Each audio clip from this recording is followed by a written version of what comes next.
Mi nombre es Javier Arnaldo, estoy a cargo del Centro de Estudios del Museo del Prado y para mí es un enorme placer darles la bienvenida a esta tercera sesión del Congreso Internacional que nos reúne desde el miércoles, hoy por vez primera fuera del Museo del Traje. Y les doy la bienvenida no por razones de mérito, sino exclusivamente por razones de protocolo. El mérito correspondería a las coordinadoras de este congreso, Amalia, Saga y Sandra, que han desarrollado un trabajo muy extraordinario y largo y paciente a lo largo de estos 2 últimos años para que disfrutemos de este encuentro tan importante y con tantas aportaciones y tantas oportunidades de intercambio de conocimientos. Y les doy la bienvenida también y permítanme que añada esto en nombre del director adjunto de Conservación e Investigación del Museo del Prado, cuya agenda no le ha permitido estar esta mañana con nosotros. La jornada de hoy se desarrollará según el programa que todos conocen por disponer de él. Esta mañana tenemos una serie de ponencias que iniciadas con una intervención de Ángel Aterido, el querido Ángel Aterido, y tendremos una pausa a eso de las 11:15 o algo parecido. Se lo puedo decir en concreto, es a las 11:10. Bueno, esta indicación 11:10 es un síntoma de que queremos cumplir con el horario previsto. Cada una de las ponencias tiene 20 minutos máximo para exponerse. Y a mí como moderador de la primera mesa pues me tocará hacer de carrillón si esto no se cumple, así que ruego a los ponentes un autocontrol, ¿no? en los tiempos. Y como les digo, tendremos esa pausa para el café de media hora y finalmente, al final de la mañana, ya llegada la 1:25, iniciaremos un debate al que están, por supuesto, invitados a participar.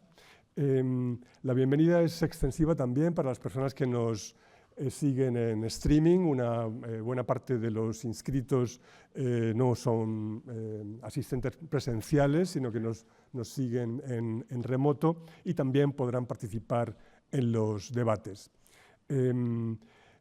Agradecemos también el servicio de traducción, la posibilidad de seguir el congreso en inglés o en su caso en español cuando hay traducción desde otra lengua. Y quería hacerles también algunas indicaciones prácticas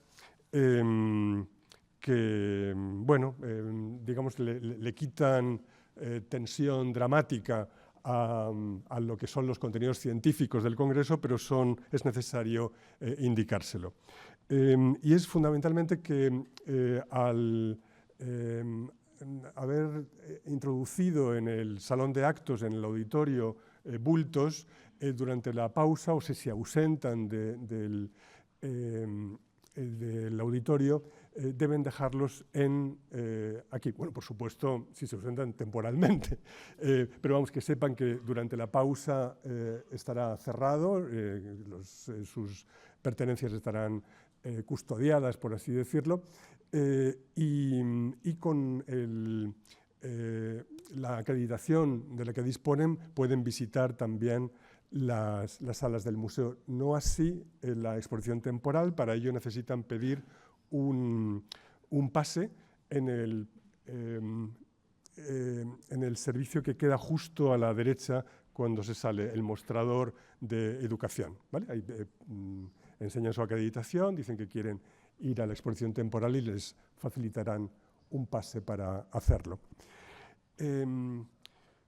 Bien, y aprovecho al estar a cargo del Centro de Estudios para llamar la atención de su interés por las actividades del Centro de Estudios, por el programa de becas, de estancias de investigación, de encuentros científicos, actividades que están recogidas en la página web del Museo del Prado, por supuesto, en la sección de Centro de Estudios.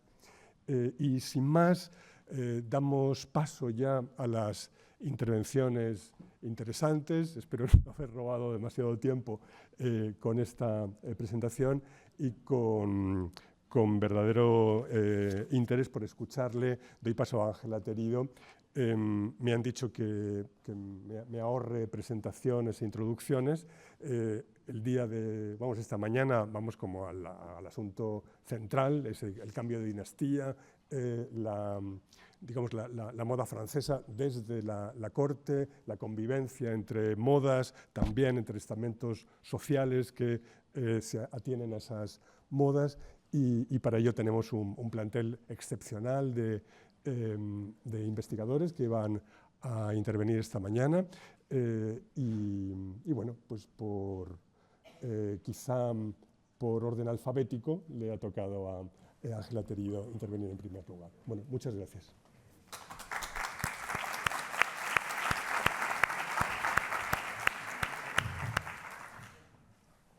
Bueno, pues buenos días a todos. Gracias, Javier, por la introducción breve al Museo del Prado por la acogida. Y ¿no se nos oye?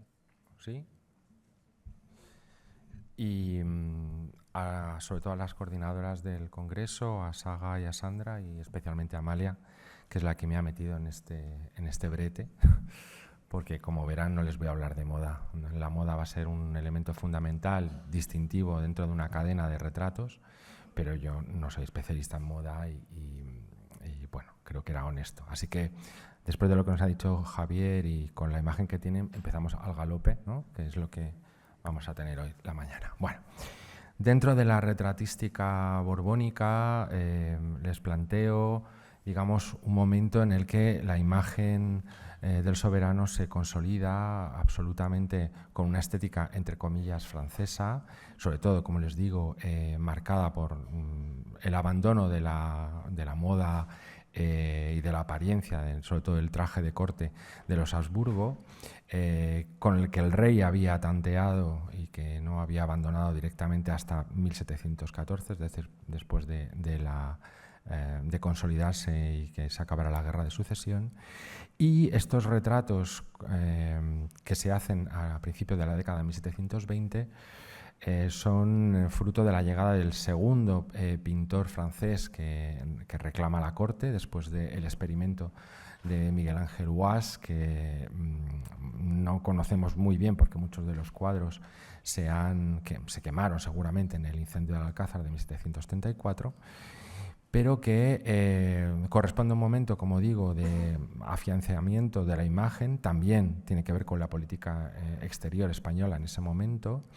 Y no olvidemos que cuando llega Ranga a España, prácticamente 2 años después, el rey abdica, en 1724, con lo cual este retrato resulta bastante paradójico, porque por una parte, digamos que incorpora la estética de la retratística francesa.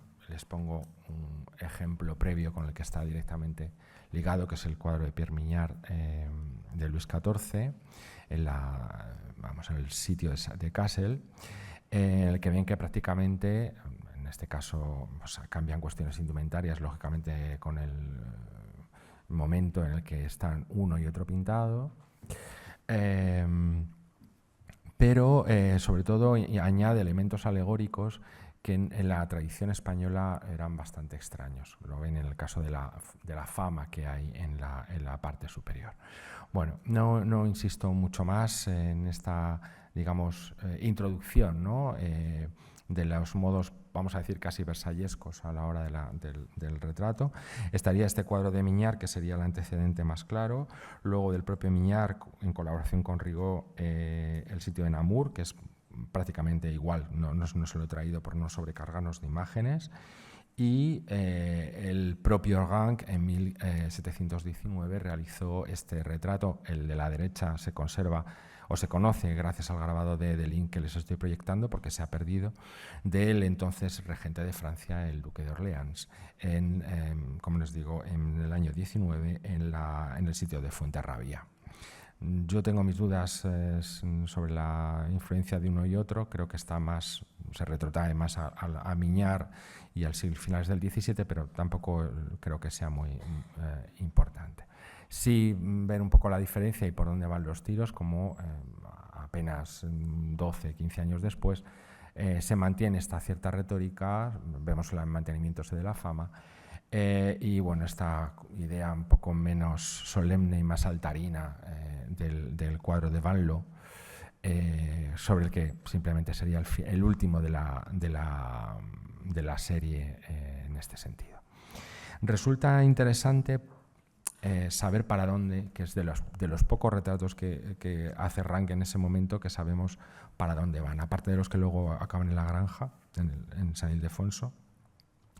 El cuadro de Felipe V tiene un sentido curiosamente de continuación dinástica, porque está pensado para el Salón de los Espejos. Como saben, es el espacio áulico por excelencia de la mansión de los Habsburgo en Madrid, del Alcázar, el llamado Salón de los Espejos, y que tenía otras salas del palacio, tenían también sentido dinástico, pero más reyes de Castilla, y aquí había un sentido de la familia Habsburgo. Los retratos ecuestres estaban representados todos los monarcas de la casa desde Carlos V, pero solamente les proyectó los retratos ecuestres porque los otros dos, el de Felipe II y Felipe III, tenían otro formato diferente, ¿no? Esto sería con los que emparenta el cuadro de Ranc, que no les estoy contando nada nuevo. Siempre que se ha analizado este cuadro voy por las fases para entenderlo. El último que les proyecto a su derecha es una versión, bueno, no es de Luca Giordano, pero posiblemente esté copiando el cuadro de Luca Giordano que debía de estar en ese lugar, y que ven cómo enlazaría desde el Carlos V en Milberg de Tiziano a el Rubens de Felipe IV y finalmente el cuadro de Giordano, que se supone que podía ser este, porque esta otra versión, que es la que tienen expuesta en sala, hace pareja con un retrato de Mariana de Neuburgo, y no es muy seguro que fuera el del Alcázar, que no conservamos porque se quemó, y que por el sentido triunfal que ven enlazaría más con los otros cuadros de la sala. Bueno, es decir, estos serían los hermanos con los que se iba a encontrar el cuadro de Ranc, y creo que las diferencias están más que claras. Es decir, el retrato heroico por excelencia, que es el ecuestre, y hay un cambio de indumentaria consciente. De hecho, ven que Carlos II ya tiene una corbata a la francesa, a diferencia de su padre, Felipe IV, que llevaba una golilla, ¿no? Porque el resto van armados y es otra. De hecho, el primer retrato ecuestre que se hace de Felipe V, yo creo que es bastante heredero del cuadro de Giordano, que es esta imagen. Sabemos que por dibujo de Teodoro Ardemans, el primer pintor de cámara que tuvo Felipe V, que sería también como el arranque, por otro lado, de la serie de los retratos ecuestres del primer Borbón. Bien, me interesa, y además estamos de suerte porque el Prado no hace mucho adquirió el boceto para el cuadro de Ranc. Les he hecho hincapié en la fortuna, ¿no? en la imagen alegórica que conduce a la victoria al monarca. Pero ven que a la izquierda, y de una manera entrevelada, pero que ya está presente en el boceto, aparece el signo del zodíaco de Sagitario, que eso es lo que me voy a centrar realmente. Tradicionalmente se ha explicado, ¿no? la presencia de Sagitario porque el rey era Sagitario.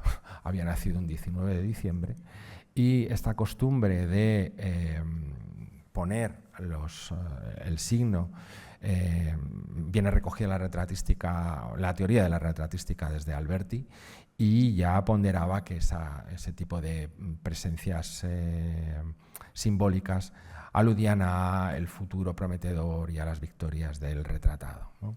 Y con esa intención y con esa explicación hasta ahora se ha mantenido, la página del museo, por ejemplo, se mantiene. Y esto es lo que a mí me parecía un poco que se le podía dar una vuelta más y, bueno, qué conexiones podía tener la presencia de ese centauro, ¿no?, que es al fin y al cabo la constelación de Sagitario. El origen es el centauro Quirón,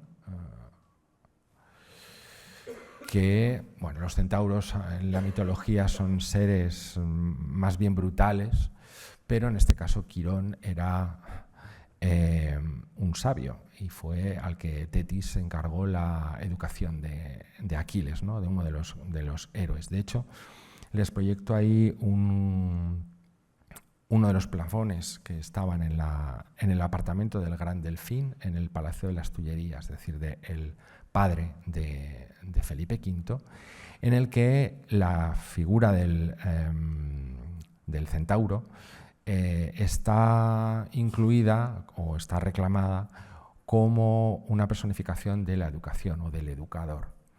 Dentro de la educación del príncipe, la equitación, y un centauro que mejor, ¿no?, para enseñar equitación, es el ejemplo que les expongo, ¿no?, y que enlazaría también con la imagen que les acabo de proyectar de Rang, ¿no? Bueno, esto, como les digo, es un vestigio de la decoración del gran apartamento del Gran Delfín en las Tullerías, un palacio que está también destruido, pero que ven que por lo menos dentro de las decoraciones palaciegas en Francia, en la Francia de Luis XIV, la figura del centauro, no tanto con Sagitario, pero también ven en otra tradición, ¿no? Les pongo el boceto de Rubens para la serie de tapices de la historia de Aquiles, en las que precisamente Aquiles está a lomos de su mentor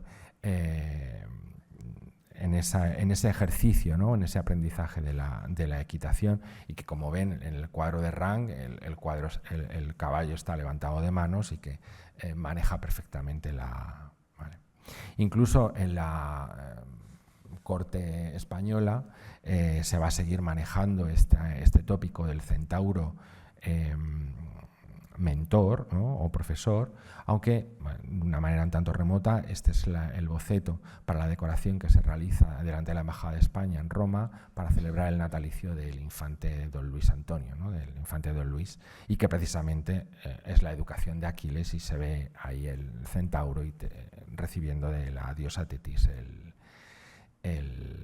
al niño. Bueno.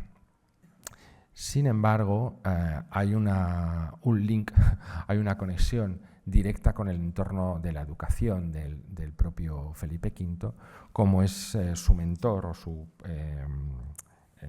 preceptor, el arzobispo de Cambrai, François Fenelon, que se encargó de la educación tanto de Felipe V como de sus hermanos, ¿no?, el duque de Borgoña y de Carlos, el tercer de los hermanos, y que Luis XIV le encomendó la educación. En uno de los textos que precisamente escribe Fenelon para la educación de los príncipes está esta publicación de los Diálogos de los Muertos, en los que precisamente el tercero de los diálogos es el diálogo entre el centauro Quirón y Aquiles. Es decir, que tenía muy presente, o fue, como digo, si no estaba colgado en los palacios, su propio profesor utilizó esa figura, yo creo un poco como alter ego del propio Fenelón, en la educación de los príncipes. De hecho, una de las iniciativas artísticas de Felipe V fue encargar a Guas una serie de cartones para tapices con la historia de Telémaco, que es otro de los libros famosos, el más famoso, Las aventuras de Telémaco, que escribe Fenelón, ¿no? Es decir, que tenemos ahí una conexión, y precisamente los cuadros, sobre todo el banquete que ven a la izquierda, pertenecen al Prado. Uno está depositado en la Embajada de Francia, precisamente en París. Pero bueno, es el banquete en el que Mentor, que es el maestro de Telémaco está en dicho banquete, con lo cual hay unos, digamos, ecos de la educación del propio Felipe V y esa imagen. No obstante, en las composiciones alegóricas, también en el ámbito francés, aunque en este caso es un flamenco y me estoy retrotrayendo bastante para atrás, a principios del siglo XVII, el uso de Sagitario no tenía tan claro, no tenía tanta vinculación. De hecho, ven que en la diapositiva les pongo las fechas del nacimiento de María de Médicis. Este es el segundo de los cuadros de la serie que pinta Rubens para María de Médicis, para el Palacio de Luxemburgo. Y no sé si se ve bien, en la parte superior, no sé si el puntero lo puedo manejar, sí. ¿Sale en pantalla? ¿Vale? Ven ahí precisamente el centauro, ¿no? ¿Qué rayos hace ahí si esta buena mujer no era Sagitario, ¿no? Bien, el primer cuadro de la serie es precisamente las parcas hilando el destino de la reina y es Zeus, es decir, Júpiter, el que preside, ¿no?, los buenos augurios sobre el futuro de la reina. Y ven que precisamente está con el águila y con los símbolos jupiterinos, ¿no? Sería simplemente un antecedente y que en este caso nos sirve un poco para explicar realmente qué sentido podía tener ese centauro en el Salón de los Espejos, ¿no? Con un rey con una nueva moda, con una forma de presentarse completamente distinta con el resto de los retratados de la Casa de Habsburgo, de los cuales era heredero, pero también venía a instaurar una nueva dinastía. No era suficiente esa evocación que les acabo de hacer, ¿no?, de esa familiaridad del rey con la figura, con ese simbolismo, sino que también hay una relación directa porque Júpiter está asociado directamente a Sagitario. Es decir, yo no sé si son ustedes muy de zodíacos, pero el planeta que rige Sagitario es Júpiter. De hecho, lo ven, tengo aquí una batería, ¿no?, de imágenes para que vean cómo se representa siempre la bóveda celeste con los dos signos del zodíaco, que serían Piscis y, como ven, Sagitario, que en este caso he escogido un grabado en vez de escoger directamente los mosaicos realizados por Rafael, ¿no?, cartones de Rafael en Roma, como ven, en una serie dedicada precisamente al duque de Borgoña, es decir, al hermano de Felipe, es decir, que estaba completamente familiarizado con todas estas similitudes, con estos símiles, perdón, y podía escoger uno de tantos, ¿no? Pero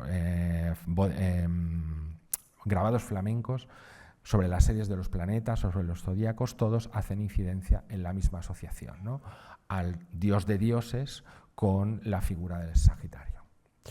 En este caso, Crispín de Paz, o este muy más conocido según la composición de Goltzius, grabado por Saint-Redan, en el que ven claramente, en este caso, una figuración con escultura y nuevamente, ¿no?, nuestro Sagitario.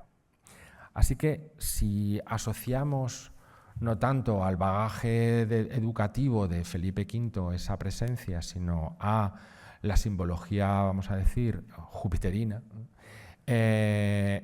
resulta que podía ser un guiño o más bien un enlace con el espacio al que estaba destinado el cuadro. Les proyecto arriba a la izquierda, tienen el aspecto que tenía el Alcázar de Madrid justo cuando llega Felipe V, es decir, es el dibujo que está en el Museo de Historia de Madrid de Filippo Pallotta, con la proclamación, es decir, no es la entrada de Felipe V, pero es como estaba el Alcázar, tal y como lo había dejado Carlos II. Abajo, justo debajo, tienen el alzado del frente de la fachada y del interior del Salón de los Espejos, es decir, que correspondería justo a los 6 balcones que ven en el centro de la fachada principal, y la llamada ortografía del edificio sería este gran salón rectangular que tienen justo en la fachada sur del palacio, ¿no?, del Alcázar. teniendo en cuenta que era el espacio que tenía más asociaciones con Júpiter de todo el palacio. Es verdad que en las antiguas salas pintadas, como se llamaba toda la... les pongo aquí las galerías que estaban aquí mirando al parque, que por otro lado Felipe V va a desmontar, pero tenían decoraciones mitológicas. De hecho, Francisco Camilo hace no mucho se ha podido localizar una de las imágenes, basadas sobre todo también en grabados, ¿no? Es decir, que había escenas mitológicas, pero sí había un espacio, por otro lado, lógico. Es decir, el dios de dioses está asociado a la imagen del rey, y en el caso de los Habsburgo, el águila no era nada inocente asociar el águila de Júpiter al águila de los Habsburgo. El elemento fundamental que ligaba el espacio de recepción era los espejos, los que daban nombre al salón, porque, como les digo, no solamente tenían el águila de Júpiter, sino que ven que encima del cristal, tienen la empresa de Júpiter, es decir, son los rayos jupiterinos. Y de hecho en los inventarios se menciona, ¿no?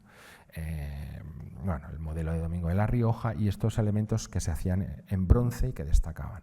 Pero es que además en la bóveda, quien estaba era la fábula de la entrega de Pandora, perdón, de la apoteosis de Pandora, en el momento en que Júpiter le estaba entregando la caja a la diosa. El Spoiectum seguramente es una copia de la composición, bueno, del entorno de Herrera Barnuevo, con bastantes torpezas, pero bueno, que nos sirve un poco para hacernos idea de lo que les estoy contando, ¿no? Ven que si alguien presidía, aparte de la buena de Pandora, era Júpiter, que hacía llegar por medio de este angelito la caja a la mujer, ¿no? Ahí tiene, bueno, la propuesta de reconstrucción que hicimos en su día el profesor Felipe Peridallo, de cómo debía estar aproximadamente en función de los dibujos de Mittel y Colonna que se conservan en Berlín.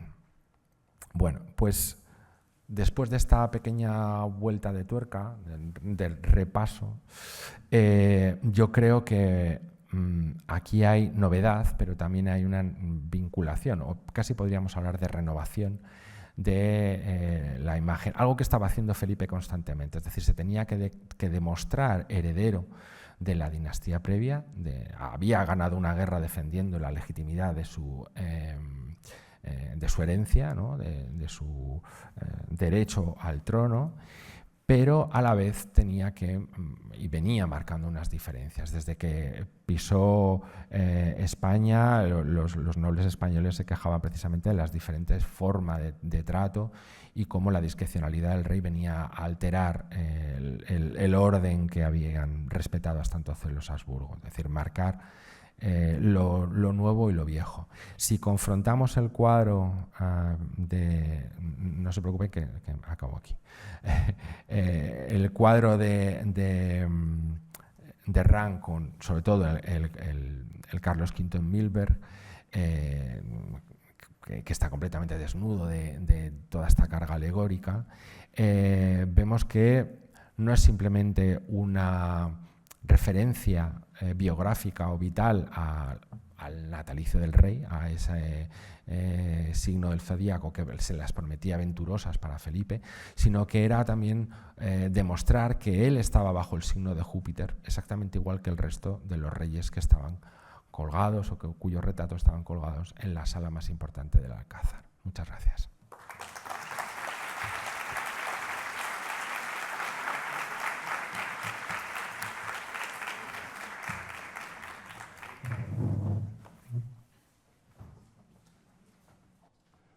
Muchas gracias, Ángel, por tu intervención.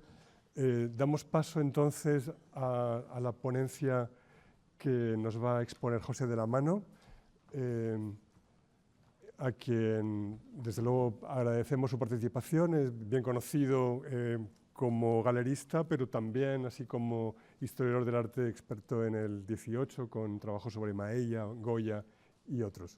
Así que le escuchamos.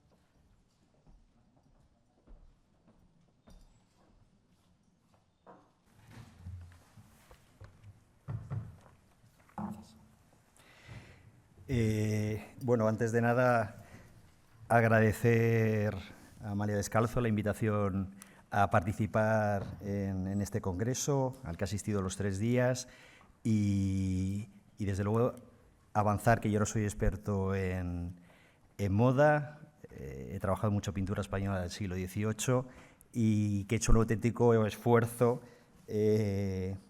por estudiar este retrato que tienen aquí puesto en la pantalla, que es el retrato de Carlos III Cazador, también llamado en traje de caza, o como decían los inventarios, Carlos III de caza.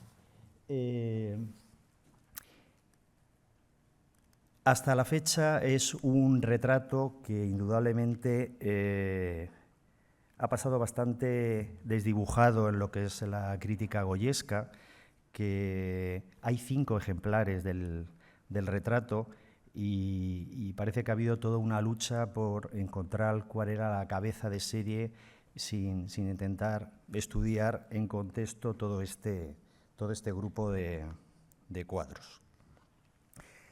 Indudablemente estamos en el Museo del Prado y tenía que empezar por el ejemplar que está aquí en el Museo del Prado. Es un cuadro que indudablemente sabemos que procede de las colecciones reales, porque está en el Museo del Prado, pero su primera referencia, vamos a decir, a nivel inventarios, es casi del siglo XIX, de mediados del siglo XIX, cuando en 1847 el cuadro se traslada desde el Buen Retiro al Museo del Prado. Previo a eso no hay absolutamente ninguna documentación sobre este retrato, con lo cual tenemos que pensar si este cuadro se pintó hacia 1785-86 y está en las colecciones reales y no aparece en la testamentaría de Carlos III en el 89, porque tardó varios años, y en la que participó el propio Goya. En ese momento de fallecimiento de Carlos III estaba en alguna de las secretarías que ocupaban el piso bajo del Palacio Nuevo, y por eso, al no ser, vamos a decir, una obra patrocinada por el rey, no apareció en la testamentaría de Carlos III. El siguiente cuadro del que les quiero hablar es el que procede de la colección del conde de Fernán Núñez. Al tener la mayor calidad, es el que se ha tendido a entender como cabeza de serie, y como cabeza de serie, si pertenece al conde de Fernán Núñez, la crítica del arte lo que ha venido en esbozar es la imagen de que el conde Fernán Núñez encargó este cuadro y luego más adelante se fueron haciendo copias. Eso es una teoría que intentaremos desmontar a lo largo de la ponencia. Indudablemente es el cuadro de mayor calidad y no tendría mucho sentido que el conde de Fernán Núñez encargara 5 copias de un mismo cuadro, sobre todo cuando él estaba como embajador en la corte de Lisboa. Este cuadro es quizás el que tuvo más proyección en su momento, porque se hizo una estampa de la que existen poquísimos, bueno, solo conozco un ejemplar, no sé si José Manuel Matilla me puede corregir, pero solo conocemos un ejemplar que está en la Biblioteca Nacional. Este ejemplar se ha especulado mucho para dónde se hizo, y yo creo que ya podemos afirmar, en base a documentación nueva, que este iba a ser la primera página del libro del conde Fernán Núñez, que quedó sin publicar en 1791 y no se publica hasta finales del 19. El título de la conferencia, Primero Carlos que Rey, resume en el fondo este prototipo que ha articulado Goya en esta década de 1780, justo en la antesala de la Revolución Francesa y en un momento en que la monarquía española necesita irradiar otro tipo de mensaje, otro tipo de mensaje dinástico y otro tipo de mensaje hacia sus súbditos. Otra tercera versión que existe de este cuadro es el que se conserva en estos momentos en el Ayuntamiento de Madrid. He tenido la suerte en menos de un mes de casi ver todas las versiones en directo, y estudiarlos por delante, por detrás, ver etiquetas, y son cuadros que están pasando bastante desapercibidos para la crítica, pero que sin embargo tienen una calidad bastante alta. En este caso, gracias a un documento inédito de 3 páginas que hemos localizado en un archivo particular, podemos trazar absolutamente la procedencia de este retrato y arroja mucha luz sobre cómo fue este encargo. Esto es un documento de 3 páginas que redacta el heredero de la persona a la que Carlos III le regaló el retrato, la marquesa de Rafal. En este documento explica cómo fue un retrato que Carlos III regala a la marquesa de Rafal en homenaje, en agradecimiento a su papel en los dobles esponsales que acontecen en 1785 entre las Cortes de Portugal y España. Otro de los cuadros que hemos podido estudiar en directo y que nos ha dado muchísima información ha sido el que se encuentra en estos momentos en la colección de Lord Margadale, en Fonthill, como a 1 hora y media de Londres. Es un retrato que tan solo se expuso en 1960 en una exposición en la Royal Academy y que en lo que concierne a procedencias tenemos que cambiar muchas de las procedencias históricas que han venido repitiéndose para varios cuadros. En este caso, al poder descolgarlo casi después de un siglo en la escalera donde está puesto en la Country House de Fonthill, hemos encontrado por detrás los números de Christie's que permiten demostrar una teoría que ya había lanzado Véronique Guéral, que no podía ser el cuadro que tenía una procedencia del rey Louis-Philippe de Orleans, el cuadro que estaba en el BBVA, que es el siguiente que veremos, sino que tenía que ser este que estaba en Inglaterra. O sea, finalmente, en este puzzle complejísimo de procedencias, y sería el único del que no sabemos en el siglo XVIII dónde estaba, porque la primera mención a él es de 1833, cuando el cónsul de Rusia en España lo adquiere para luego intentar venderlo en el mercado internacional. Finalmente, el cuadro que está en el BBVA, que quizás es el cuadro que está en un estado de conservación peor, pero que estudiado en directo y gracias a las últimas restauraciones que ha tenido nos da una calidad bastante buena, y que repetíamos una procedencia Duques de Almazán, pero sin saber exactamente por qué decíamos Duques de Almazán, hasta que finalmente, hace 2 semanas, hemos encontrado en los fondos del BBVA el marco original que tenía el retrato y que lleva al dorso la etiqueta de Duques de Almazán en la Junta de Incautación en nuestra Guerra Civil, y que nos permite lanzar la hipótesis de que este cuadro sería un regalo de Carlos III al conde de Aranda. De tal manera que tenemos aquí 5 retratos. Dentro de la crítica hasta el momento es un encargo en el que solo uno parece ser que es original, pero el resto son taller.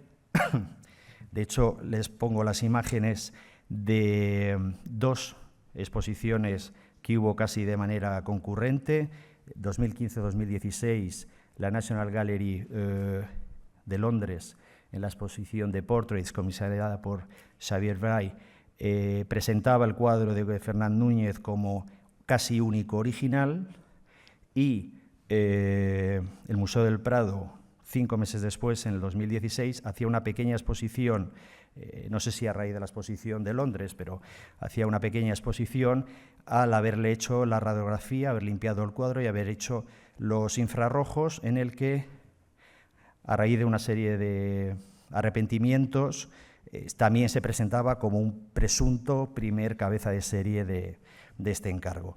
Lo que yo les quiero presentar ahora es un cambio de modelo completamente distinto. Los 5 cuadros llevan una banda de unos 8 o 10 centímetros en el lateral derecho, que testimonia que los 5 cuadros se pintaron al mismo tiempo.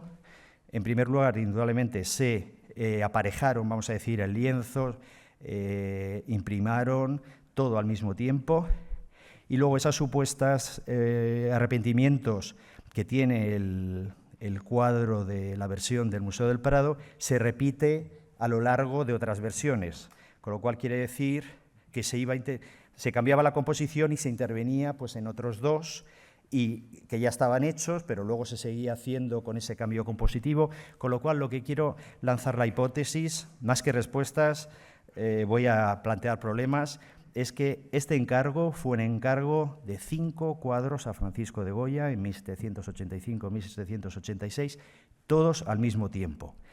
La pregunta que inmediatamente sale a la palestra es, ¿tenía taller Goya en este periodo? Porque he documentado clarísimamente que la relación con Esteve aparece ya a partir de 1789. Dentro de este mundo de sacralizar la obra de Goya, imaginarse a Goya repitiéndose a sí mismo una y otra vez nos cuesta, pero lo cierto es que en este periodo Goya está reclamando dinero porque no tiene dinero para moledores, todavía no es pintor del rey cuando recibe el encargo, con lo cual siempre se está quejando del dinero. No sé hasta qué punto Goya puede trasladar y compartir, vamos a decir, los beneficios de un encargo tan importante como este a otros artistas. Pero entremos un poco en esa iconografía de este prototipo que crea Francisco de Goya en este periodo. La corte de España, indudablemente, veníamos de una iconografía que eclipsó absolutamente todo el reinado de Carlos III, que deriva de ese modelo de Carlos III con armadura, ese modelo de fuerza, en un momento en que la situación en España es bastante convulsa con el motín de Esquilache. Pero Goya, en ese intento por modernizar la imagen del monarca y de una manera simultánea a una serie de copias que está haciendo para grabar con los cuadros más importantes de la colección real, busca su inspiración en Diego Velázquez. De esta manera, Goya está fusionando lo que es sus dos principales fuentes de influencia en este momento, Mengs y Velázquez. De la confrontación de estos dos retratos salen inmediatamente un tema importante. Siempre la iconografía de Carlos III Cazador se ha interpretado en el contexto de que a Goya le gustaba mucho la caza. Siempre habla de la caza con su amigo Martín Zabater, que Goya había ido a cazar con el infante Don Luis, pero tenemos que pensar que este retrato es absolutamente un retrato de protocolo con una idea muy clara, que es regalos personales de Carlos III, ajeno completamente a lo que puede ser los retratos más oficiales que se colgaban en las salas de Palacio Nuevo. Jamás este cuadro se pensó para el Palacio Nuevo y si confrontamos el de Velázquez y el de Goya, indudablemente tiene todas las insignias de la orden de Carlos III, el Toisón, Santo Espíritu, San Gennaro, con lo cual estamos hablando de un retrato de protocolo y con una misión dentro de la etiqueta cortesana bastante importante. Goya tiene un papel importante al final del reinado de Carlos III en lo que concierne a la iconografía de Carlos III, pero recibe casi de manera simultánea otro encargo. Yo considero que posterior al de Carlos III Cazador, que es el de Carlos III de cuerpo entero, que está en estos momentos, que se hizo para la sala de juntas del Banco de España, y en el que vemos un cambio en lo que es la retratística tradicional, y luego hablaré de la radiografía de este cuadro. Y por un lado nos está planteando el Carlos III Cazador en un ambiente paisaje abierto al aire libre, y luego el Carlos III que va a presidir el dosel del Banco de San Carlos es una vuelta de tuerca en el retrato tradicional del siglo XVIII español. Aunque se publicó con motivo de la exposición Reales de Bellón que hubo en el Banco de España, La radiografía y los infrarrojos del Carlos III nos ha dado muchísima información.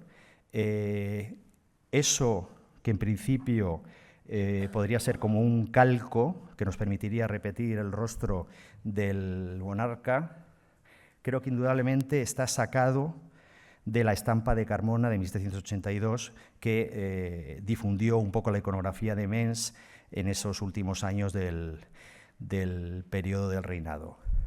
Pero indudablemente Carlos III lo que hace es añadir el paso de la edad, el rostro, como decía Fernán Núñez, el tono pórfido que había adquirido el rostro del rey de tanto tiempo al aire libre y de tanta presencia en la caza.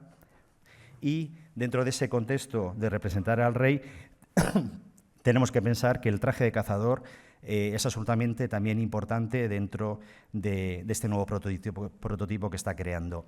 En este caso, yo creo que es un traje que copió en directo.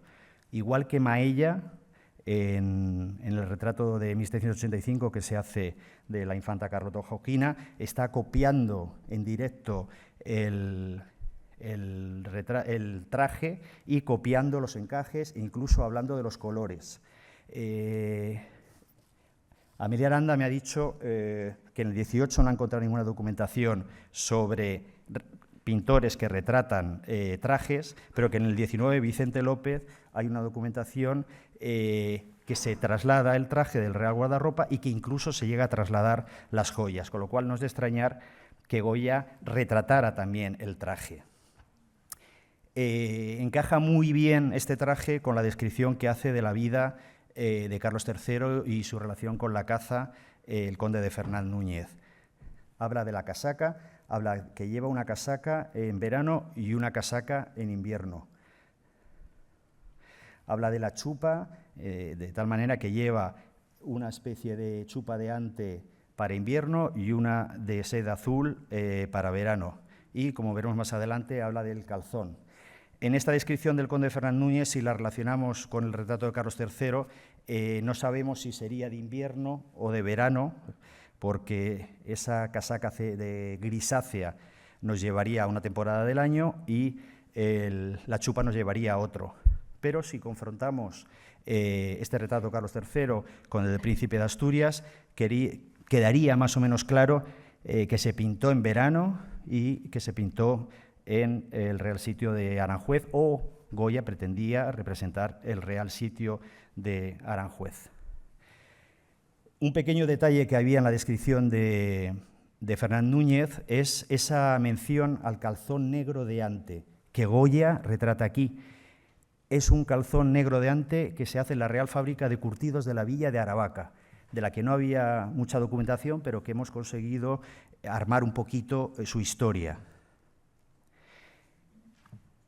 En el arte de curtir se hace mención a esta Real Fábrica y lo que se habla precisamente es de la calidad de los antes negros que se ha conseguido hacer en esa fábrica, que indudablemente es inferior a los antes ingleses, pero que incluso la familia real los está llevando. Es un decir, si Carlos III se representa con ese tipo de calzón negro, en el fondo lo que está es potenciando o dando a conocer que una Real Fábrica que está bajo su patrocinio ha conseguido la calidad en todo lo que hemos visto de leyes suntuarias, en el que no se critica el lujo, pero se critica el lujo que viene del extranjero. Pues en este caso estamos potenciando todas las industrias nacionales. Dos retratos, dos iconografías y ya terminando, en traje de corte, en traje de cazador.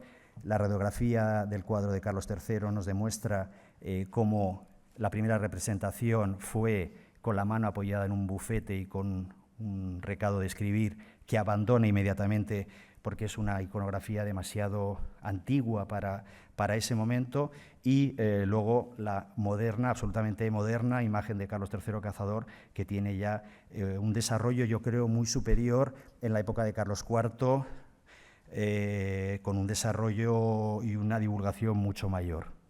Y sobre todo decir que este primer prototipo áulico que genera Carlos III es la antesala de la eclosión de Carlos IV, de la iconografía que genera Goya tras la proclamación y que perdurará también ya hasta finales de siglo. Muchísimas gracias.